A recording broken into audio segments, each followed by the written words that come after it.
He stood at his wife's funeral, tears streaming down his face, squeezing her brother's hand so tightly that everyone believed he was devastated. But Peter Morris didn't know he was holding the hand of his sister's murderer. And Malcolm Webster wasn't crying because he'd lost his wife. He was crying because his plan had worked. He'd just collected £200,000 in life insurance money from burning her alive in their car. And he was already planning to do it again. Welcome back to Dark True Crime. Before we dive into one of the most calculated, cold-blooded murder plots you'll ever hear, hit that subscribe button right now. Because this British nurse didn't just kill once. He perfected his method, moved to New Zealand, married again, and tried to burn his second wife alive in the exact same way. And when that failed, he moved on to victim number 3. Malcolm Webster was born in Surrey, England, and grew up with a dark fascination that should have been a warning sign to everyone around him. As a child, Malcolm loved setting fires. He set so many fires that his family nicknamed him Pyro. But nobody thought it was anything more than a phase. Just a weird kid who liked watching things burn. Nobody imagined that decades later, Malcolm would use fire to murder his wife and try to collect a fortune in insurance money. Malcolm became a nurse, a career that gave him access to medications, medical knowledge, and most importantly, the trust of vulnerable people. Nurses are supposed to heal. They're supposed to care for patients and save lives. But Malcolm Webster saw his nursing career as an opportunity to learn about drugs that could sedate someone, drugs that wouldn't show up easily in standard toxicology tests, drugs that could make someone unconscious while he staged the perfect accident. In 1993, Malcolm met Clare Morris in Aberdeenshire, Scotland. Clare was from Old Meldrum, a quiet town where everyone knew everyone. She was 31 years old, kind, trusting, and she fell completely for Malcolm's charm. He was attentive, romantic, swept her off her feet. Malcolm proposed, and on September 3, 1993, they got married. Clare thought she'd found her soulmate. She had no idea she'd just married a man who was already planning her murder. From the very beginning of their marriage, Malcolm was drugging Clare. He used temazepam, a powerful sleeping medication typically prescribed for severe insomnia. Malcolm would slip it into Clare's food or drinks, and she'd feel tired, groggy, unable to focus. Clare probably thought she was just exhausted, maybe coming down with something. She trusted her husband, a nurse, to take care of her when she wasn't feeling well. But Malcolm wasn't taking care of her.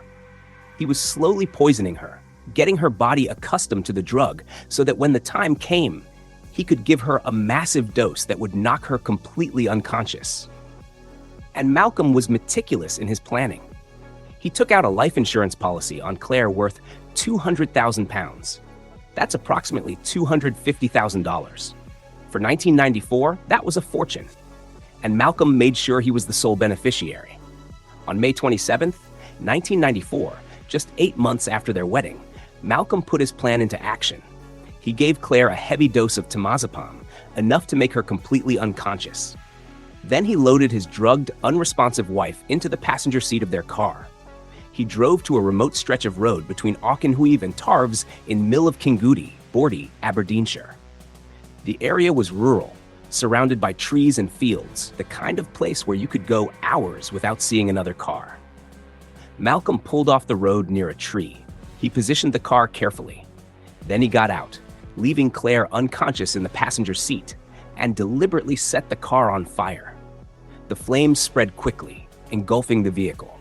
Clare Morris, 32 years old, unconscious from the drugs her husband had given her, burned to death in that car while Malcolm watched from a safe distance. An off-duty police officer happened to drive by and saw the burning car. He stopped to help, and Malcolm played his role perfectly. The grieving husband, in shock, devastated by the sudden accident. The officer asked Malcolm if anyone else was in the car, and Malcolm said no. Twice. He deliberately told this officer there was no one else in the vehicle, hoping the fire would destroy any evidence before anyone could investigate. But then the car exploded, and through the flames and smoke, the officer could see there was someone in the passenger seat. By the time firefighters arrived and extinguished the blaze, Clare's body was badly burned. She was pronounced dead at the scene. Malcolm's official story was that he'd been driving when a motorcyclist came at him in the wrong lane. He swerved to avoid the bike, lost control, and crashed near the tree. The car caught fire, and he barely escaped with his life. His wife, tragically, didn't make it out. It seemed like a terrible accident. A young couple, married less than a year, and now the wife was dead in a freak car crash. The community rallied around Malcolm, offering condolences and support. Clare's family was devastated but believed Malcolm's story. They had no reason to doubt him. At Clare's funeral, Malcolm played the role of grieving widower flawlessly. He cried. He squeezed Peter Morris's hand, Clare's brother, so tightly that Peter later said, "Most people had their heads down and I glanced at him, and he was full of tears, as I was. And that convinced me up until 3 years ago that he had lost his wife in an accident." Peter Morris held his sister's murderer's hand at her funeral and believed those tears were real. He believed Malcolm had loved Clare. He believed it was a tragic accident. But there were people who weren't convinced. A police officer who'd been at the scene remembered something odd. There were no skid marks on the road. If Malcolm had really swerved to avoid a motorcyclist and lost control, there should have been skid marks. And the car had been traveling slowly when it went off the road, slow enough that Clare should have been able to escape, even if she'd been injured. A firefighter named Derek MacDonald also had concerns. He told the BBC years later, "I still think, why didn't the person who was there not pull the person out the vehicle? We all thought it was a bit hooky. There was no sign of violence to the vehicle. The car hadn't crashed in a way that would cause a fire. It had just gone off the road and stopped near a tree. Cars don't spontaneously combust from low-speed impacts. Someone had to have set that fire deliberately." But at the time, nobody pushed the investigation. Clare's death was ruled an accident. Case closed. And Malcolm Webster collected his £200,000 in life insurance money and moved on with his life. Except Malcolm didn't just move on. He moved to Saudi Arabia. In 1995, just 1 year after murdering Clare, Malcolm was living in Riyadh, working as a nurse, and he was already hunting for his next victim. He struck up a friendship with a woman named Brenda Grant over the telephone. Eventually, they met in person and started a relationship. Brenda would later reveal something chilling. Malcolm repeatedly offered her drugs during their relationship. She refused every time, and looking back, she considers herself incredibly lucky to be alive. She described Malcolm as someone who would turn on the waterworks whenever she tried to have serious conversations. He'd cry, play the victim, manipulate her emotions so she'd drop whatever topic was making him uncomfortable. But Brenda Grant wasn't wealthy enough for Malcolm's plans, so he kept looking. And in 1997, while working in Saudi Arabia, Malcolm met someone perfect for his needs, Felicity Drum, an oncology nurse from New Zealand. Felicity was sitting at a dinner party at a friend's house in Riyadh when she met the charming Englishman with the clipped accent. He made her laugh. He was attentive and fun. After years of working hard, paying off a mortgage, nursing a broken heart, Felicity thought she'd finally met someone special. Malcolm and Felicity's courtship was a whirlwind. He was romantic, caring, everything she'd been looking for. And when Malcolm proposed, Felicity said yes without hesitation. They were married in New Zealand in 1997, just 3 years after Malcolm had murdered his first wife. And on their wedding day, Malcolm drugged Felicity for the first time. He slipped something into her drink during the reception, and Felicity felt dizzy and strange, but assumed it was just the excitement and champagne. If you're watching this and thinking about how predators like Malcolm are able to fool so many intelligent, capable women, drop a comment below, because Felicity Drum was a trained nurse. She wasn't naive or gullible. Malcolm was just that good at manipulation. In 1998, Felicity gave birth to their son, Edward, nicknamed Ned. She was overjoyed to be a mother. She had a beautiful baby, a husband she loved, and a future to look forward to. She had no idea that throughout her entire pregnancy, Malcolm had been drugging her, slipping temazepam into her food and drinks, just like he'd done with Clare. During their marriage, Malcolm caused 3 house fires. One of them was at Felicity's parents' house in Auckland. Each time, Malcolm had a convenient explanation: electrical fault, accident, bad luck. But the pattern was clear to investigators who'd eventually look back. Malcolm was trying to make Felicity afraid, trying to convince her to take out more life insurance. And Felicity did. Under Malcolm's guidance, she took out 9 different life insurance policies, totaling £750,000. That's nearly $1 million. If Felicity died, Malcolm would become a very wealthy man. By 1999, Malcolm was ready. He'd spent 2 years drugging Felicity, setting up insurance policies, planning the perfect murder. He'd done it once before and gotten away with it. This time would be even better because he'd learned from his mistakes with Clare. One day, Malcolm and Felicity were driving together when Malcolm suddenly claimed there was a problem with the steering wheel. The car started swerving dangerously between lanes. Malcolm was yelling about losing control. Felicity, terrified, grabbed the steering wheel herself to try to stabilize the car. And she discovered there was nothing wrong with the steering wheel. Nothing at all. The car ended up in a ditch on the side of the road. Felicity was shaken but alive. Malcolm got out of the car and went to the boot, but he kept screaming at Felicity to stay in the car. Stay in your seat. Don't get out. Felicity Drum, thank God, didn't listen to her husband. She got out of that car, and that decision saved her life. Because when police eventually investigated, they discovered Malcolm had planned to set that car on fire just like he'd done to Clare.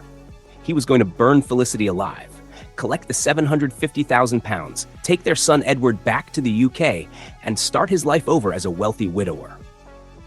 But Felicity had survived. She'd gotten out of the car, and now she was starting to have suspicions about her husband that she couldn't ignore. Make sure you're subscribed to Dark True Crime, because what Felicity did next and what investigators uncovered about Malcolm Webster's past led to the longest criminal trial in Scottish history, with a single defendant. Felicity's father had been suspicious of Malcolm from early in the relationship. There was something off about this man, something that didn't add up. After the accident with the car, Felicity's father started asking questions. Why had Malcolm been so insistent that Felicity stay in the car? Why did he go to the boot instead of helping his wife? Why did the steering wheel suddenly work fine as soon as Felicity grabbed it? The more questions he asked, the less sense Malcolm's story made. And when tests showed Felicity had been sedated at the time of the crash, her father knew immediately that Malcolm had tried to kill his daughter. But here's where the story gets even more infuriating. Despite the evidence, despite the suspicious car crash, despite Felicity being drugged, Malcolm Webster was able to flee New Zealand and return to the UK. He just left, abandoned his wife and son, got on a plane and disappeared back to Scotland. Felicity Drum was left trying to process the nightmare she'd barely survived. Her husband, the father of her son, had tried to murder her for insurance money, and he'd gotten away. Back in the UK, Malcolm didn't lay low. He didn't disappear into obscurity. Instead, he immediately started dating again. Multiple women. And he had a type. Wealthy, independent, successful women who had assets he could inherit. One of those women was Simone Banerjee. Malcolm swept her off her feet with the same charm offensive he'd used on Clare and Felicity. But this time, Malcolm added a new element to his manipulation. He told Simone he had terminal leukemia. Malcolm shaved his head to make the cancer story more convincing. He told Simone he was undergoing chemotherapy in London, that he didn't have much time left, that he wanted to spend his final days with her. Simone, compassionate and loving, wanted to take care of this man she thought was dying. Malcolm convinced Simone to change her will, leaving her entire estate to him. And then he proposed. Simone said yes, never knowing that Malcolm was still legally married to Felicity Drum in New Zealand. This would be a bigamous marriage, completely illegal, but Malcolm didn't care. He was planning to kill Simone before anyone figured it out. Simone would later write a book about her experience with Malcolm called The Black Widower: The Life and Crimes of a Sociopathic Killer. In it, she described how Malcolm had tampered with her life jacket before a boat trip. The foil inside the jacket had been punctured, which would have caused the jacket to fail if she'd needed it in the water. Simone believes Malcolm was planning to stage a boating accident, drown her, and collect her estate. But Simone's sister, Jane Drum, who happened to be Felicity's sister, had been doing some research. She'd connected the dots between Clare's death in 1994, Felicity's near death in 1999, and now Malcolm's engagement to Simone. This wasn't bad luck. This wasn't coincidence. This was a pattern. Jane went directly to a chief superintendent in the UK and laid out everything she'd discovered.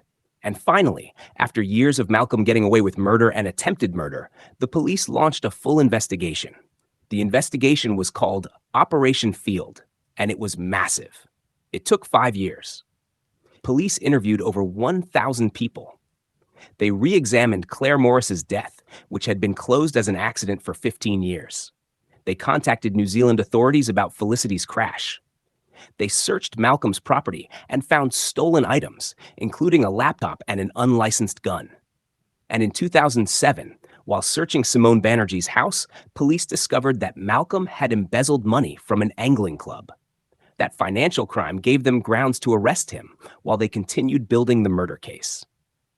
In 2009, 15 years after Clare Morris's death, Malcolm Webster was finally charged with murder. He was charged with murdering Clare Morris, attempting to murder Felicity Drum, and attempting to bigamously marry Simone Banerjee to gain access to her estate. Malcolm was arrested just as he was preparing to marry Simone. The wedding was days away. If police had waited any longer, Simone Banerjee would have married a man who was already plotting her death. The trial began in 2011 at the High Court of Justiciary in Glasgow, and it would become the longest ever criminal trial in Scotland with a single accused. The prosecution was led by Derek Ogg QC, and he had a mountain of evidence to present. The jury of 9 women and 6 men heard testimony from over 100 witnesses. They heard from Brenda Grant about Malcolm offering her drugs repeatedly. They heard from Felicity Drum about being drugged throughout her marriage, even during her pregnancy. They heard from Simone Banerjee about the tampered life jacket and Malcolm's fake cancer diagnosis. But perhaps most damning of all, they heard from the police officer and firefighter who'd responded to Clare Morris's death in 1994. These men had known immediately that something was wrong with Malcolm's story. The lack of skid marks, the slow speed of the crash, the fact that Malcolm told them twice there was no one in the car before it exploded. And they heard about Malcolm's pattern: marry a woman, take out massive life insurance policies, drug her, stage a car accident, set the car on fire, collect the payout, and move on to the next victim. What would the jury decide? Would Malcolm Webster finally be held accountable for murdering Clare Morris and trying to kill Felicity Drum? And what sentence would he receive for a crime spree that spanned nearly 2 decades and crossed international borders? On May 19, 2011, after months of testimony and evidence, the jury returned with their verdict. Malcolm Webster sat emotionless in the dock, showing no reaction as the verdicts were read one by one. Guilty. Guilty of murdering Clare Morris. Guilty of attempting to murder Felicity Drum. Guilty of attempting to bigamously marry Simone Banerjee to gain access to her estate. Guilty of arson. Guilty of fraud. Some of the verdicts were unanimous. Others were by majority. But the message was clear. Malcolm Webster was a calculated, cold-blooded killer who'd spent nearly 2 decades preying on women for their money. The courtroom erupted. Clare's family broke down in tears, finally getting justice 17 years after her death. Felicity Drum, watching from New Zealand via video link, cried tears of relief. She'd been waiting 12 years to hear those words. 12 years of wondering if anyone would believe what Malcolm had done to her. On July 5, 2011, Malcolm Webster was sentenced to life in prison with a minimum of 30 years before he'd be eligible for parole. Judge Lord Bannatyne told Malcolm, "You've been convicted of murder, attempted murder, and fraud.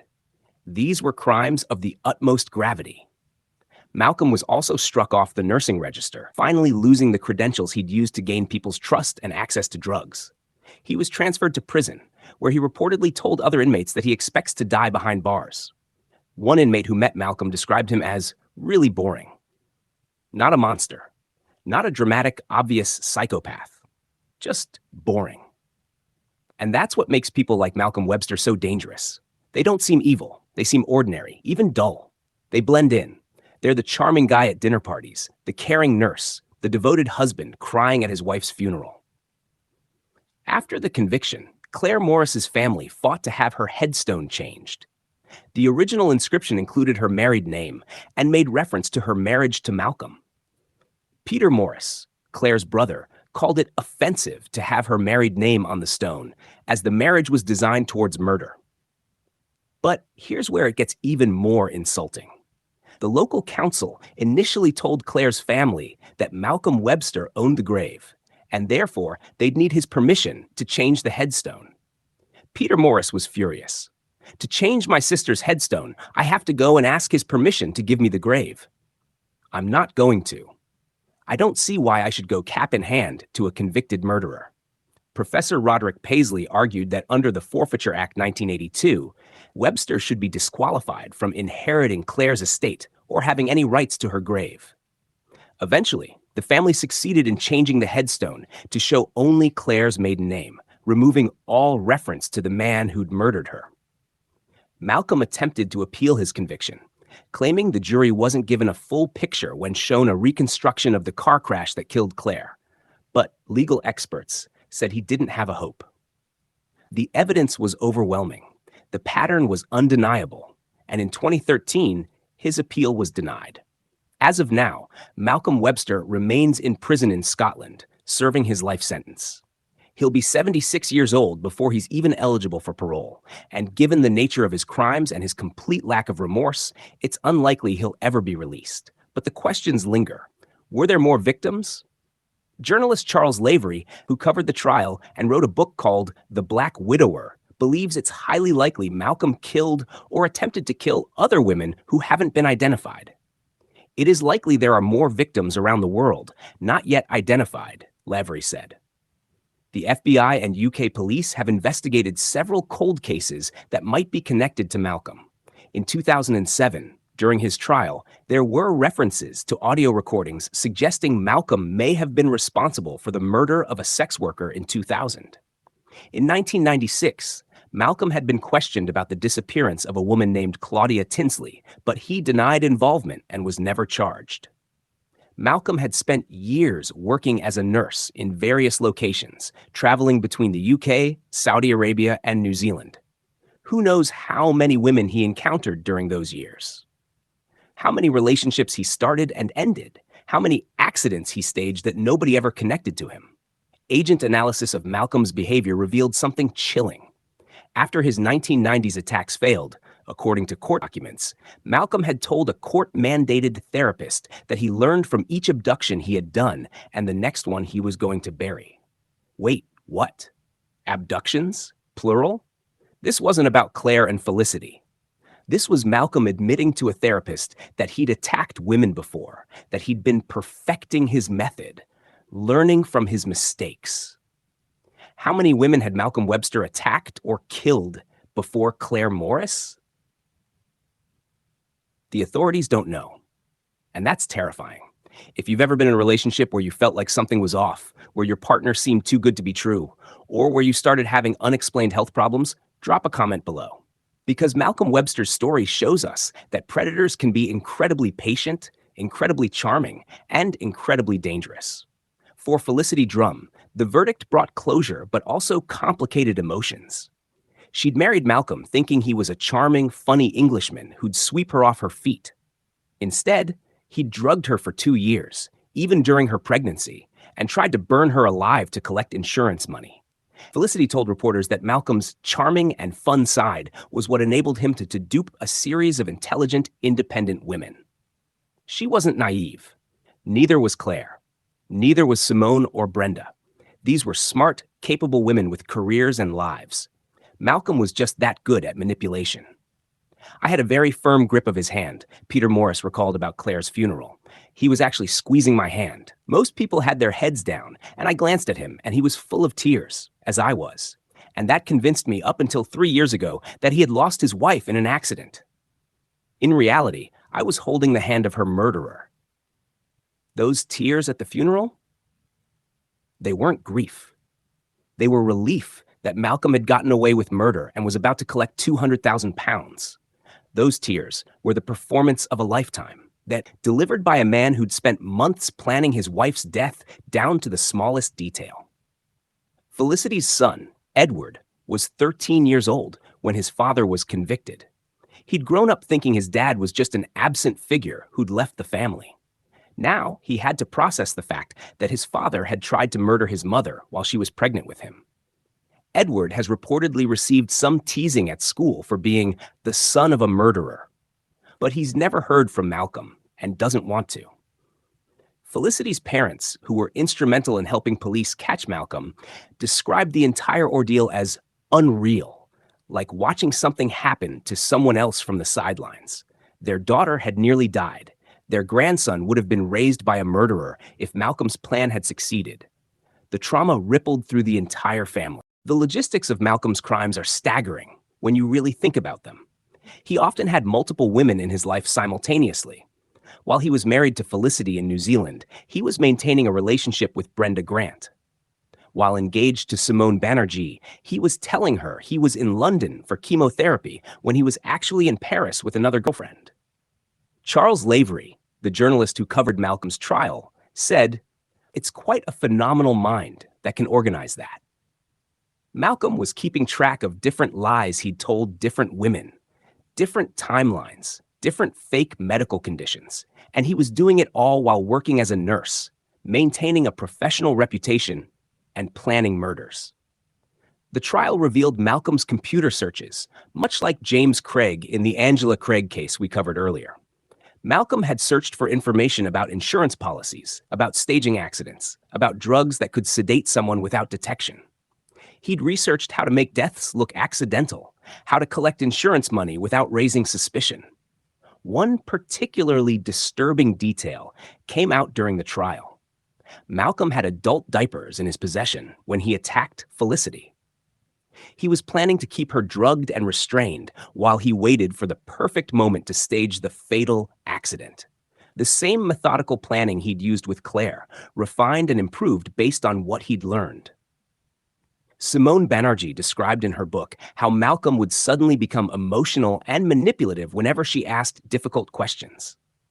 He would turn on the waterworks, she said, meaning he'd start crying and playing the victim so effectively that Simone would drop whatever topic she'd been pursuing. That's classic sociopathic behavior. Malcolm didn't feel actual emotions the way normal people do, but he'd learned to mimic them perfectly. He knew crying would make women feel sorry for him, make them back off from questions, make them want to comfort him instead of confronting him. It was all calculated. After Malcolm's conviction, a 3-part ITV drama series called The Widower dramatized his crimes. Actor Reese Shearsmith, known for League of Gentlemen and Inside Number 9, played Malcolm, delivering a chilling performance that showed just how ordinary evil can look. The series also starred Sheridan Smith, John Hannah, and Archie Panjabi, and it was based on extensive research into Malcolm's case.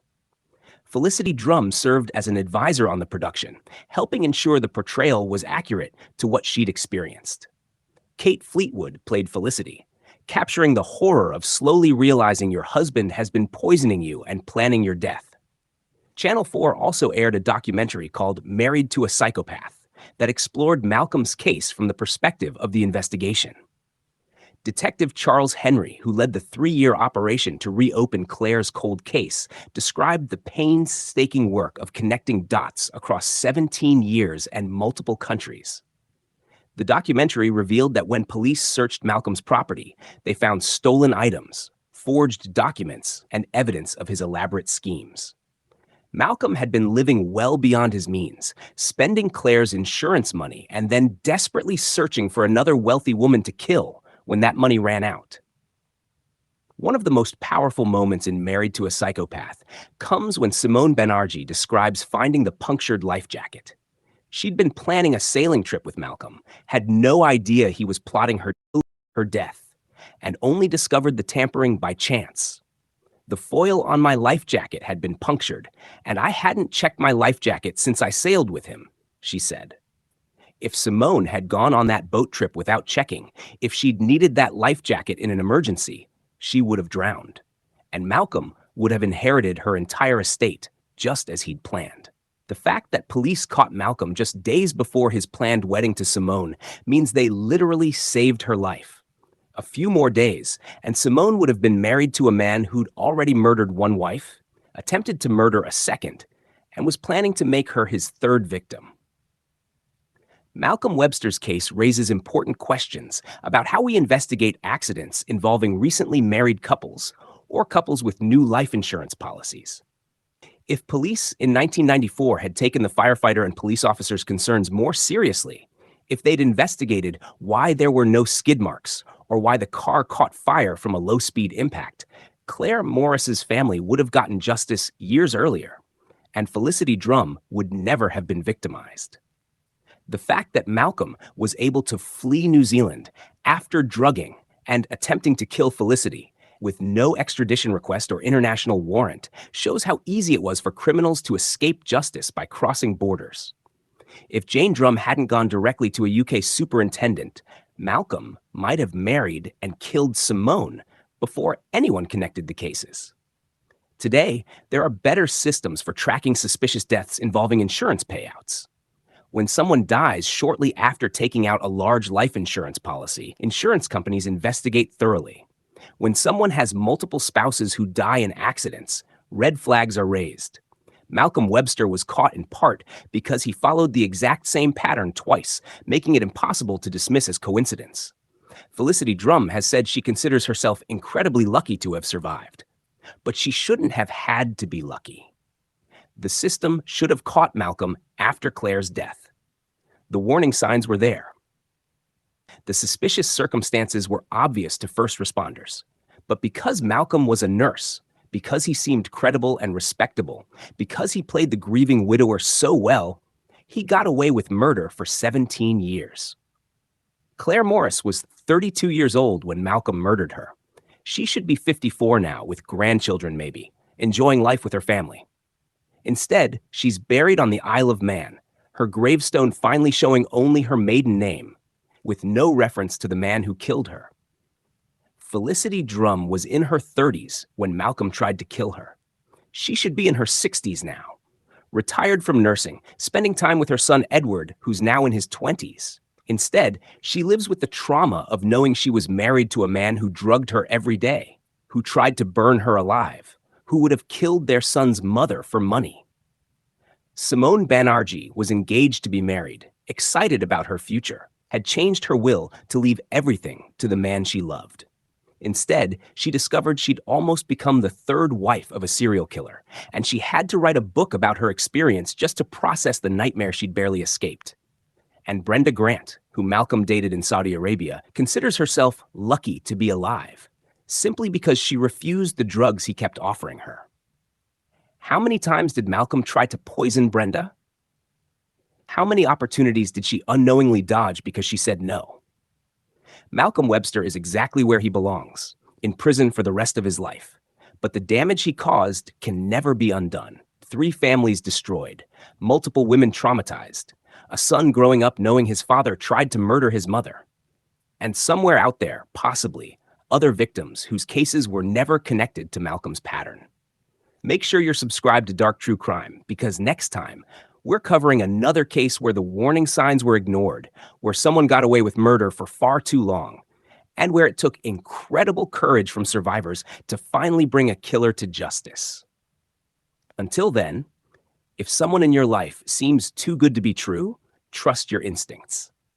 If you start experiencing unexplained health problems in a new relationship, get yourself checked by a doctor your partner doesn't know. If someone pressures you to take out life insurance early in a relationship, ask yourself why.